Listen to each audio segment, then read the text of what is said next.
আসসালামু আলাইকুম। বৈশ্বিক করোনা পরিস্থিতিতে সবাই সচেতন হই, সুস্থ থাকি। একান্ত প্রয়োজন না হলে আমরা কেউ বাইরে যাব না। ঢাকা জেলার নবাবগঞ্জ উপজেলাধীন খানিপুর উচ্চ বিদ্যালয়ের সকল শিক্ষার্থী, সম্মানিত অভিভাবক ও সংশ্লিষ্ট সকলকে শ্রেণী পাঠদানের বিকল্প অনলাইন ক্লাসে স্বাগতম জানাচ্ছি। আমাদের সকলের সম্মিলিত প্রচেষ্টায় আমরা এগিয়ে যাব এবং নির্ধারিত লক্ষ্যে পৌঁছে যাব ইনশাআল্লাহ। আসুন সবাই অংশ নেই খানিপুর উচ্চ বিদ্যালয়ের অনলাইন ক্লাসে। ধন্যবাদ। আসসালামু আলাইকুম ওয়া রাহমাতুল্লাহি ওয়া বারাকাতুহু। আশা করছি তোমরা সবাই ভালো আছো। মহান আল্লাহ তাআলার অশেষ মেহেরবানিতে আমি ভালো আছি। আমি মোহাম্মদ আমজাদ হোসেন, প্রধান শিক্ষক, খানিপুর উচ্চ বিদ্যালয়।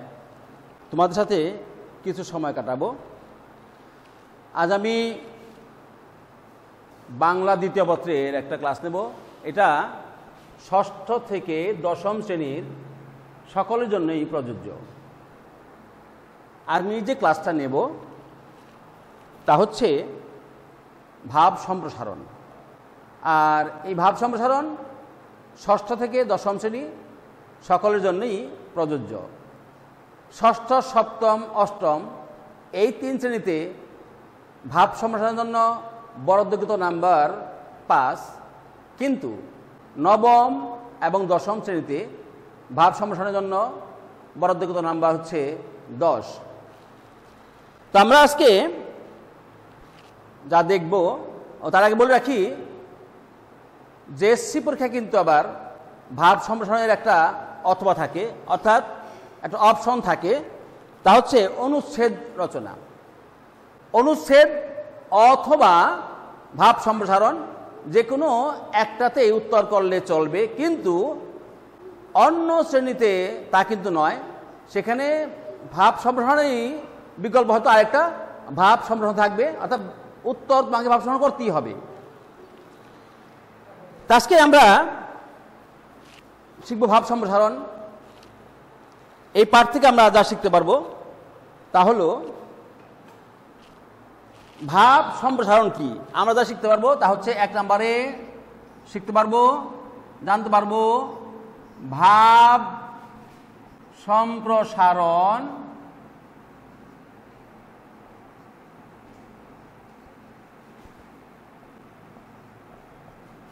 কি। আমরা জানতে পারবো ভাব সম্প্রসারণ কি। এছাড়া জানতে পারবো ভাব সম্প্রসারণ কেন শিখব, ভাব সম্প্রসারণ কেন শিখব।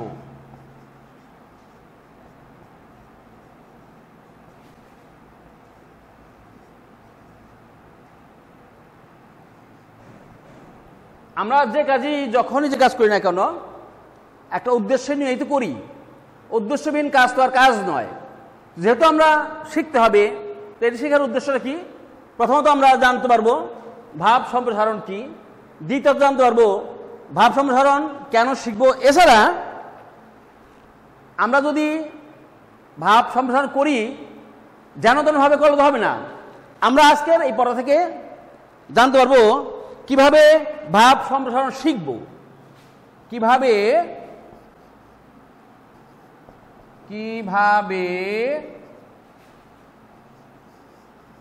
ভাব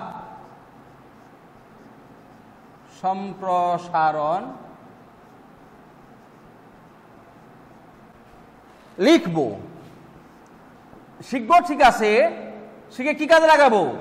আমাদের লিখতে তো হবে। তো কিভাবে লিখব সেটাও আমাদের আজকে পড়ার পরে থেকে আমরা জানতে পারবো ইনশাল্লাহ কিভাবে লিখব।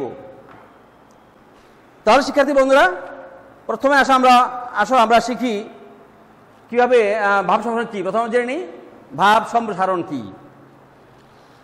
ভাব সম্প্রসারণ কথাটা থেকে আমরা মূলত অর্থ বুঝতে পারবো। এর শাব্দিক বা আবিধানিক অর্থ হচ্ছে প্রসারিত করা, ভাবকে প্রসারিত করা, মানে বাড়াইয়া দেওয়া। আমরা অন্যভাবে বলতে পারি সংক্ষিপ্ত আকারে প্রকাশিত কোনো ভাবকে সর্বজন বোধ্য, মানে সবাই বুঝতে পারে এমন ভাবে সর্বজন বৌদ্ধ ভাষায় প্রকাশ করার নাম ভাব সম্প্রসারণ। তাহলে কি জানলাম আমরা? এর শাব্দিক অর্থ হচ্ছে প্রসারিত করা, ভাবকে প্রসারিত করা। আর অন্য বলা যায় সংক্ষিপ্ত আকারে প্রকাশিত কোনো ভাবকে সর্বজন বৌদ্ধ ভাষায় প্রকাশ করার নাম ভাব সম্প্রসারণ। এই যে আমরা একটা এখানে লিখেছি, একটা দুটো লাইন লিখেছি, এ জগতে হায় সেই বেশি চায়, আছে যার ভুরি ভুরি, রাজার হস্ত করে সমস্ত কাঙালের ধন চুরি। এই যে একটা দুটো লাইন, এই কবিতার দুটো লাইন থেকে আমরা এখানে আরো অনেক কিছু ইঙ্গিত দেওয়া আছে, এখানে অনেক কিছুর ইঙ্গিত দেওয়া আছে, তা সংক্ষেপে বলা আছে। এটাকেই যদি আমরা ব্যাখ্যা আকারে বিস্তারিত বলি, সেটাই হবে ভাব সম্প্রসারণ। এখানে ইঙ্গিত দেওয়া অনেক কিছুরই, যে সব ইঙ্গিত হয়তো সবার পক্ষে সহজভাবে বোঝা সম্ভব নয়। এই সবাইকে সবাই বুঝতে পারে এরকম ভাবে যদি আমরা ব্যাখ্যা দিতে পারি, বিশ্লেষণ করতে পারি, সম্প্রসারিত করতে পারি, সেটা হবে ভাব সম্প্রসারণ। প্রিয় শিক্ষার্থীবৃন্দ, জানলাম ভাব সম্প্রসারণ কি। এবার জানবো কেন শিখবো। আমরা যে শিখবো, আগে বলেছি উদ্দেশ্যবিহীন কোনো কাজই নয়। অতএব যেহেতু আমরা শিখবো, কেন শিখবো? শিখবো এই জন্য যদি আমরা এটা চর্চা করি, যদি আমরা ভাব সম্প্রসারণের চর্চা করি, তাহলে আমরা একে অপরের সাথে যখন ভাব বিনিময় করব, প্রয়োজনীয় যে উদ্ভূত পরিস্থিতি হবে, যখন যে উদ্ভূত পরিস্থিতি হবে, সেখানে সে যদি সংক্ষেপে কিছু বলতে চায়, ইঙ্গিত দিয়ে কিছু বলতে চায়, সেটা আমরা বুঝতে পারবো। আবার আমিও অন্য সাথে যখন কথা বলবো, আমি হয়তো কখনো কিভাবে বলা যায়, কেউ সেটাকে বিশ্লেষণ করা যায়, সেটাও আমরা এখান থেকে জানতে পারবো, বা কখনো কখনো ইঙ্গিত দিয়ে হয়তো আমিও বলতে পারবো। আর এই জন্যই আমরা ভাব সম্প্রসারণ শিখবো। তাহলে আমরা জানলাম ভাব সম্প্রসারণ কি, এবং এরপর জানলাম ভাব সম্প্রসারণ কেন শিখবো। এবার আসি, আমাদের লিখতে হবে। জানলাম ভাব সম্প্রসারণ কি, কিংবা জানলাম কেন শিখবো, তো কিভাবে লিখবো, লিখতে হবে তো কিভাবে লিখবো, এবার আমরা তা নিয়ে কিছু আলোচনা করব। এই যে একটা দেখো, একটা অংশ দুটো অংশে দেওয়া আছে, এই যে এই জগতে হায়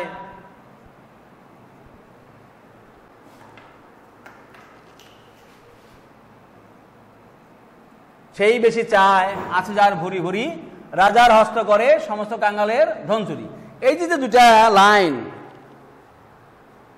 এরকম যখনই কোনো লাইন দেয়া থাকবে, হতে পারে সেটা কবিতার লাইন, কিংবা হতে পারে গদ্যের কোনো একটা অংশ, যদি এমন দেওয়া থাকে, এটাকে বারবার পড়তে হবে।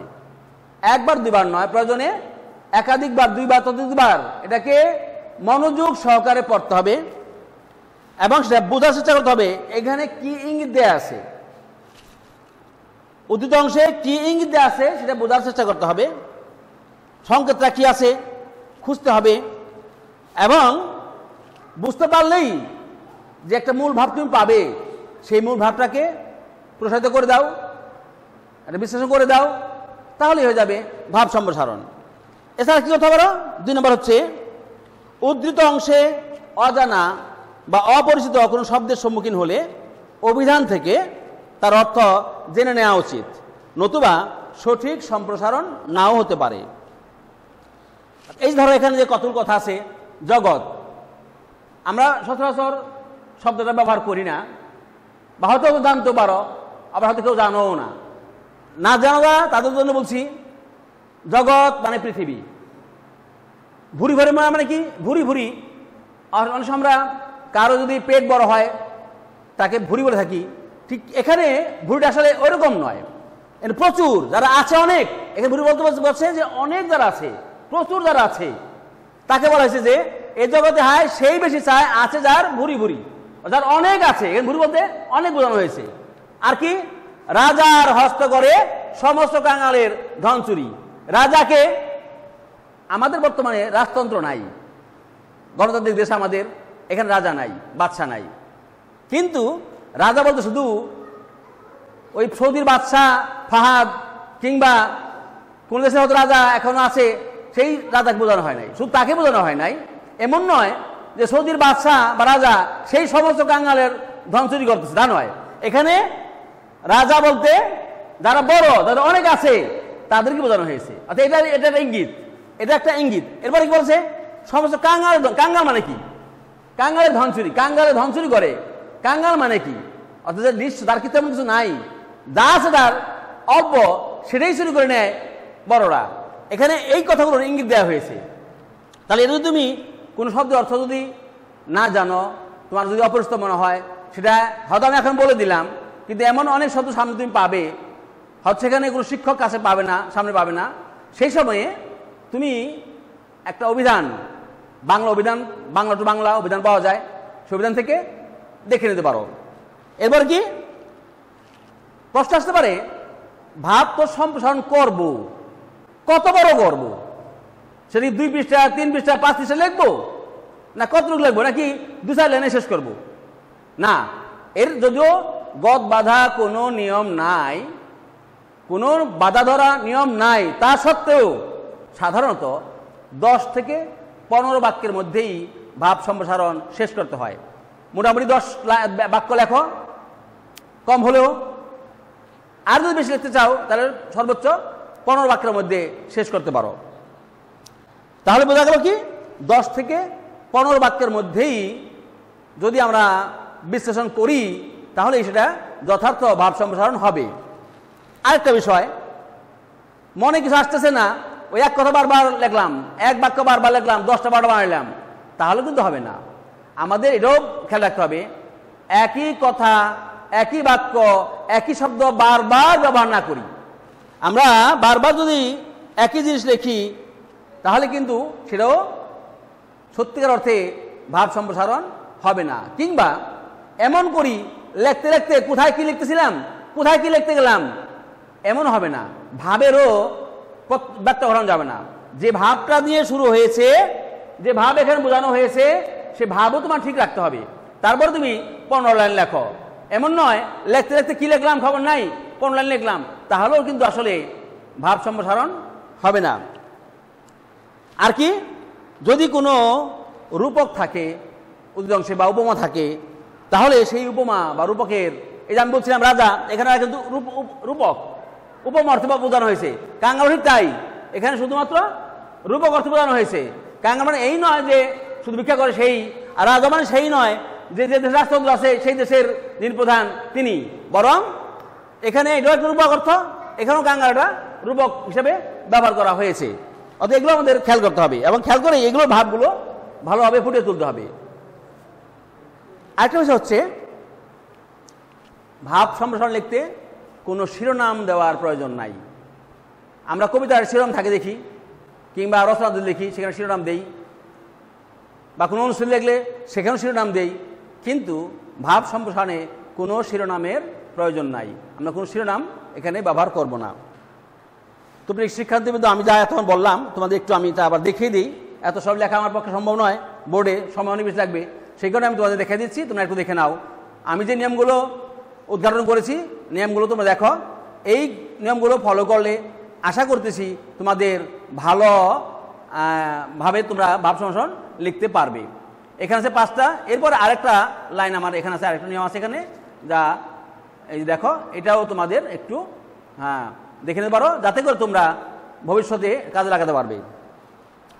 তো শিক্ষার্থীবৃন্দ, এতক্ষণ আমরা যে আলোচনা করলাম, এই আলোচনার মাধ্যমে নিশ্চয়ই তোমরা বুঝতে পেরেছ যে ভাব সম্প্রসারণ কি, কেন শিখব, আর কিভাবে লিখব। নিশ্চয়ই তা তোমরা এতক্ষণে বুঝতে পেরেছ। এরপরও যদি কোথাও তোমাদের কিছু বুঝতে সমস্যা থেকে থাকে বা সমস্যা হয় মনে করো, তাহলে অবশ্যই আমাকে ফোন করে জানিয়ে নিতে পারবে, অথবা অন্য স্যাররা আছেন তাদের সাথেও তোমরা ফোনে যোগাযোগ করে জেনে নিতে পারবে। এবার আমি তোমার জন্য বাড়ির কাজ দিই। বাড়ির কাজটা কি দেখতে পাচ্ছ, এখানে একটা ভাব সম্প্রসারণের 2 লাইন আমি তুলে দিয়েছি। এছাড়াও তোমাদের পাঠ্য বইয়ে, আমি পাঠ্য বলতে তোমাদের বোর্ডই বোঝাতে চাচ্ছি, তোমাদের বোর্ডের থেকে যে বইটা দেওয়া হয়েছে সেই পাঠ্য বইয়ে যে যে ভাব সম্প্রসারণ আছে, প্রত্যেকটা ভাব সম্প্রসারণ তোমরা পড়বে, সেটা পড়বে এবং খাতায় লিখে রাখবে। আর যখন স্কুল খুলবে, আমরা যখন আবার ক্লাসে বসবো, ক্লাসে আসবো, ফিরে আসবো যখন ক্লাসে, সে সময় সংশ্লিষ্ট শিক্ষকের কাছে তোমার বাড়ির কাজগুলো দেখাবে। তো শিক্ষার্থীবৃন্দ, আজ আর নয়, আমি হয়তো অন্য আরেকদিন অন্য আরও কোনো বিষয় নিয়ে তোমাদের সামনে আসব। ততক্ষণে সবাই ভালো থাকো, সুস্থ থাকো। আল্লাহ হাফেজ। আসসালামু আলাইকুম রহমতুল্লাহ বারকাতুহু।